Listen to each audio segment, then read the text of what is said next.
बिस्मिल्लाहिर्रहमानिर्रहीम। नाज़रीन, एक नई वीडियो के साथ आपकी खिदमत में हाजिर हैं।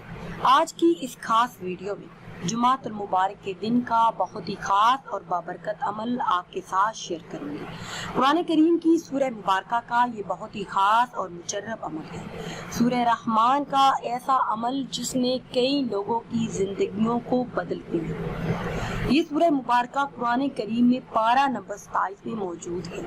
इस सूरह मुबारका को पढ़ने और सुनने के बेशुमार फजाइल और बरक़ात हैं। इसी सूरह मुबारका का एक ऐसा अमल आपके साथ शेयर करूंगी कि जिसको आपने जुमातुल मुबारक के दिन कर लेना है। जुमातुल मुबारक के दिन नमाज असर अदा करने के बाद आपने इस मुजर्रब कुरानी अमल को करना है। इस मुजर्रब और खास कुरानी अमल को करने की बरकत से इंशाअल्लाह आपकी रिज़्क़ के तमाम मसाइल आपकी आंखों के सामने हल होंगे। रिज़्क़ की तंगी और मोहताजी से हमेशा के लिए निजात हासिल होगी।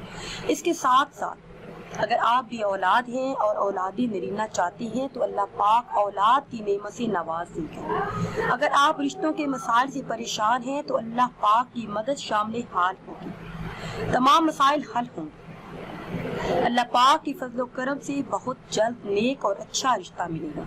इसी तरह से अगर आप पर बहुत ज्यादा कर्ज है, कर्ज की रकम का इंतजाम नहीं हो रहा, तो इस अमल को जुमातुल मुबारक के दिन नमाज असर के बाद करने की बरकत से तमाम माली मसाइल हल होंगे। वीडियो में मज़ीद आगे बढ़ने से पहले आप सबसे एक छोटी सी गुजारिश है कि अगर अभी तक आपने हमारे चैनल को सब्सक्राइब नहीं किया और चैनल पर नए हैं तो चैनल को सब्सक्राइब कर लें और साथ लगे बेल के आइकन को भी प्रेस करें ताकि हर नई आने वाली वीडियो सबसे पहले आप तक पहुंच सके। प्यारी इस्लामी बहनों और भाइयों, हर किस्म की जायज़ हाजात की तकमील और मकासद में कामयाबी के लिए आप ये अमल कर सकते हैं। इस अमल को करने के बाद जब आप अल्लाह पाक से दुआ करेंगे तो अल्लाह पाक हाथ जोड़ने से पहले आपकी मांगी हुई तमाम दुआओं को आपके हक में जरूर कबूल कर देगा। जो भी जायज़ हाजात होंगी अल्लाह पाक अपने फजल से पूरी कर देगा।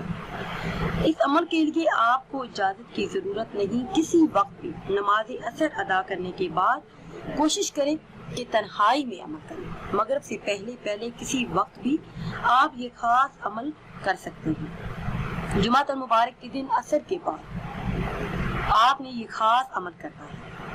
सूरह रहमान की तिलावत इस तरह से करनी है कि जब भी इस एक आयत फाबिय्यि आलाई रब्बिकुमा तुकज़्ज़िबान पर पहुंचे तो यहाँ भी आपने 10 मरतबा ये आयत ला इलाहा इल्लल्लाहुल मालिकुल हक़्क़ुल मुबीन 10 मरतबा आपने इस आयत का विर्द करना है। अपने मकसद को अपने ज़हन में रखना है। इंशाअल्लाह अज़्ज़ा व जल हर जायज़ हाजत पूरी हो जाएगी। 80 मरतबा ये सूरह मुबारका आपने पढ़नी है। 80 मरतबा जब भी इस आयत पर पहुंचे तो 10 मरतबा ये आयत भी साथ पढ़नी, ला इलाहा इल्लल्लाहुल मालिकुल हक़्क़ुल मुबीन। इंशाअल्लाह अज़्ज़ा व जल हर हाजत हर मुराद पूरी हो जाएगी। अव्वल आखिर किसी भी तादाद में दुरूद पाक पढ़नी। नाज़रीन, अगर वीडियो आपको अच्छी लगे तो इसे लाइक करें और शेयर करें और नई वीडियो के लिए हमारे चैनल को सब्सक्राइब करें। मुझे दीजिए इजाज़त। अल्लाह हाफ़िज़।